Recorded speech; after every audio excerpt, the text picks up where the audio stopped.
Bonjour, je m'appelle Mylène Leroux, je suis professeure à l'Université du Québec en Outaouais et chercheuse associée au Centre de recherche interuniversitaire sur la formation et la profession enseignante.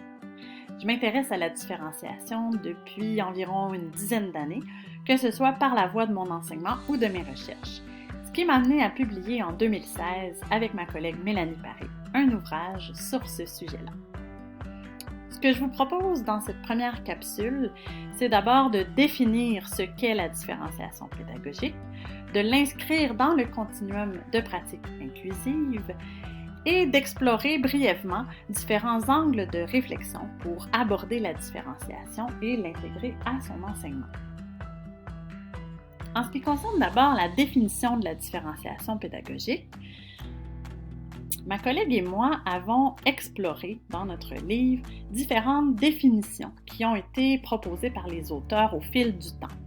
Ça nous a permis de faire la synthèse et de dégager 4 dimensions importantes qui permettaient de décrire ce qu'est la différenciation pédagogique. D'abord, il s'agit de connaître et d'accepter les différentes caractéristiques et besoins de nos élèves, ce qui contribue à la fois à valoriser et à célébrer la diversité dans la classe. Il s'agit aussi de proposer un enseignement qui convient à cette diversité-là pour amener chaque élève au maximum de son potentiel. Il faut aussi prendre en considération le contexte du groupe classe afin d'avoir des objectifs communs. Ces objectifs-là sont en quelque sorte des cibles qui sont déterminées par le curriculum formel, c'est-à-dire le programme de formation, la progression des apprentissages, bref, tous les documents qui consistent à encadrer ou à baliser les apprentissages qu'on veut amener nos élèves à réaliser et les compétences qu'on souhaite les voir développer. Il s'agit donc de faire preuve de flexibilité dans son enseignement en se servant de différents moyens pour tenir compte de l'ensemble de ces différences-là et permettre à chaque élève de progresser. En résumé, donc, la différenciation, c'est un processus par lequel l'enseignant va aller ajuster son enseignement pour permettre à tous les élèves d'atteindre des buts d'apprentissage. Il s'agit de prendre en compte les divers besoins et caractéristiques en trouvant des moyens d'amener chaque élève au maximum de son potentiel, mais sans pour autant perdre de vue le groupe. Dans ce sens, la différenciation n'est pas un enseignement individualisé où on va chercher à identifier ce qui distingue très spécifiquement un élève d'un autre et à lui apporter une réponse individuelle qui va bien souvent contribuer à le stigmatiser.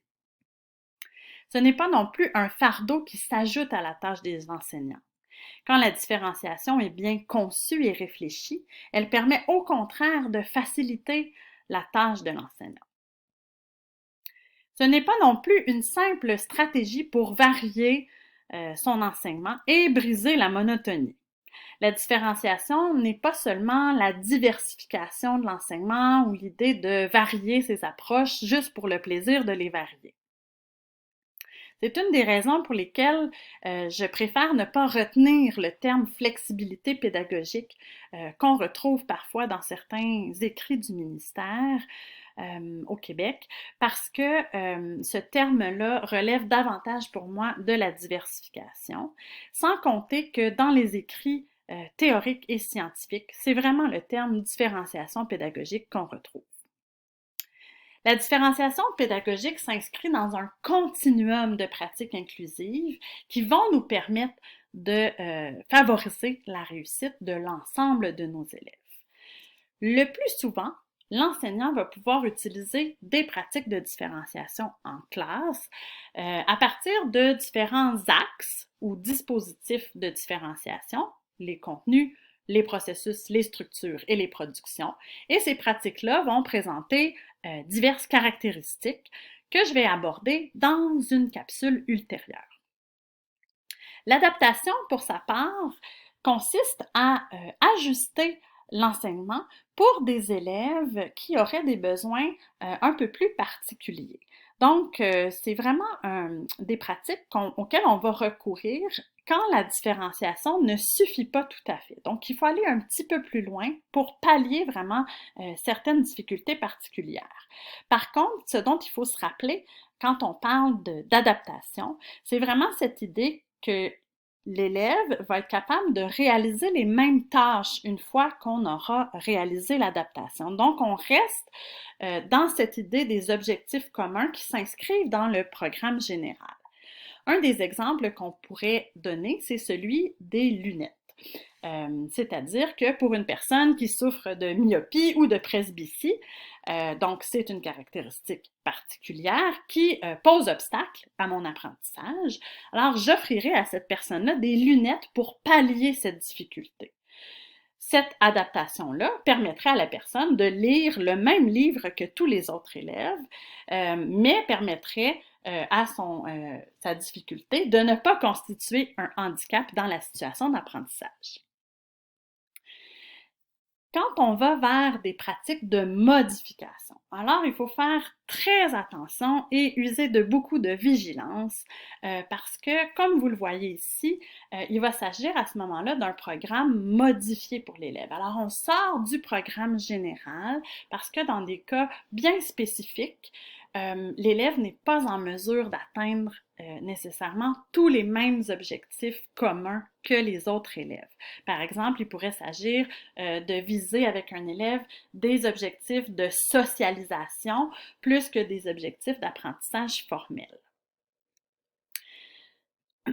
Pour ce qui est des pratiques de différenciation, c'est, règle générale, l'enseignant qui va être en mesure de les utiliser et d'en être responsable dans la classe, bien que ça ne l'empêche pas, de communiquer avec des collègues ou avec des professionnels pour l'accompagner et l'orienter dans ses choix. Par contre, quand on recourt à des pratiques d'adaptation ou de modification, l'enseignant devrait pouvoir compter sur l'appui et le soutien de l'équipe école dans une perspective multidisciplinaire. Donc, d'aller vraiment chercher appui dans l'expertise de ses collègues pour être en mesure de faire les bons choix pour répondre aux besoins plus particuliers de certains élèves. Ces pratiques-là devraient par ailleurs apparaître dans le plan d'intervention de l'élève.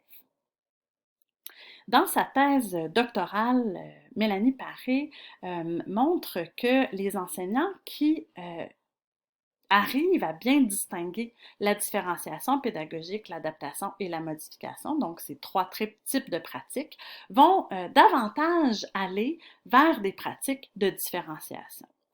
Et ça va faire en sorte qu'ils auront moins besoin de recourir à des pratiques d'adaptation ou de modification qui vont davantage dans l'esprit d'une individualisation de l'enseignement et qui peuvent contribuer à alourdir la tâche de l'enseignant. Enfin, je vous propose d'aborder très brièvement des angles de réflexion qui peuvent nous permettre d'intégrer la différenciation. D'abord, il sera question de la conception universelle des apprentissages, puis de la prise en compte des caractéristiques et des besoins diversifiés des élèves. Pour ce qui est d'abord de la conception universelle des apprentissages, il s'agit de réfléchir à ce qui pourrait poser obstacle à l'apprentissage des élèves et d'essayer de lever ou à tout le moins d'atténuer ces obstacles-là. Dans la situation qu'on voit, qui est une illustration proposée par le Conseil supérieur de l'éducation dans son avis de 2017, une école riche de tous ses élèves, on voit bien que la clôture de bois empêche certains élèves de voir la partie de baseball qui est présentée. Donc, cette clôture de bois met certains élèves en situation de handicap par rapport à leur apprentissage. La deuxième image nous montre qu'on peut apporter des adaptations individuelles pour certains élèves afin de permettre à tous de voir la partie de baseball. Mais elle peut aussi, dans un certain sens, contribuer à stigmatiser les élèves. La conception universelle des apprentissages, c'est d'essayer de voir comment on peut retirer la clôture de bois pour permettre d'un seul coup à tous les élèves de bien voir la partie et de cette façon-là, d'avoir un meilleur accès à l'apprentissage et à la réussite. Une autre façon d'envisager la différenciation, c'est d'aller vers une démarche systématique qui va d'abord s'appuyer sur une observation, une identification des besoins des élèves, l'identification ensuite d'intentions de différenciation et la mobilisation de différents outils et stratégies en fonction de ces intentions-là. Je reviendrai encore une fois sur cette démarche plus particulière dans une capsule ultérieure pour expliquer de quelle manière on peut différencier. Bref, cette première capsule visait à définir la différenciation, à la situer à l'intérieur d'un continuum de pratiques inclusives et à présenter différents angles de réflexion pour différencier. Pour en savoir plus, je vous invite à consulter mon ouvrage sur la différenciation ou alors une des différentes références que j'ai citées ici et là dans la capsule. Vous pouvez également me contacter à l'adresse suivante. Merci de votre intérêt et de votre attention et n'oubliez pas, pour différencier et embrasser la diversité, chaque petit pas compte. Alors, lancez-vous!